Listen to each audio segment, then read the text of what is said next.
വിലാപങ്ങളുടെ പുസ്തകം 3-ാം അധ്യായം 52-ാമത്തെ വചനം. കാരണം കൂടാതെ എൻ്റെ ശത്രുക്കളായവർ എന്നെ ഒരു പക്ഷിയെപ്പോലെ വേട്ടയാടിയിരിക്കുന്നു.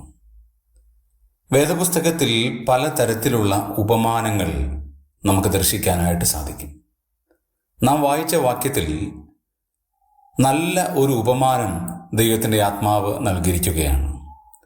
ഒരു വ്യക്തിയെ എങ്ങനെ വേട്ടയാടുന്നു എന്നും യാതൊരു തെറ്റും ചെയ്യാത്ത നിരപരാധി എപ്രകാരം വേട്ടയാടപ്പെടുന്നു എന്നുള്ള കാര്യം ആലങ്കാരികമായ ഭാഷയിൽ പറഞ്ഞിരിക്കുകയാണ്.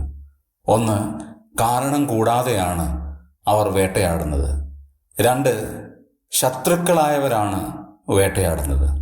3, ഒരു പക്ഷിയെപ്പോലെ വേട്ടയാടുകയാണ്. പക്ഷിയുടെ മുമ്പാകെ ഒരു വല വിരിക്കുമ്പോൾ ആ പക്ഷി ഒരിക്കലും അതൊരു കെണിയാണ് എന്ന് ചിന്തിക്കാറില്ല. താൻ ആ വലയിൽ ഉൾപ്പെടും എന്നും ചിന്തിക്കാറില്ല.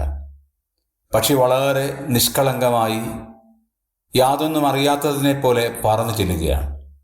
പക്ഷേ ശത്രുക്കളായവർ ആ കെണിയിൽ ആ പക്ഷിയെ വീഴിക്കുന്നത് പോലെ നമ്മെ ഓരോരുത്തരെയും വീഴിക്കാൻ ആളുകൾ ചുറ്റുമുണ്ട്. അവർ കാരണം കൂടാതെ നമ്മെ ആ വലയിൽ അകപ്പെടുത്തും. അതുകൊണ്ട് നാം ജാഗ്രതയുള്ളവരായി ദൈവത്തിന് പ്രയോജനമുള്ളവരായി ജീവിപ്പാൻ നമ്മെ തന്നെ ദൈവത്തിൽ സമർപ്പിക്കാം.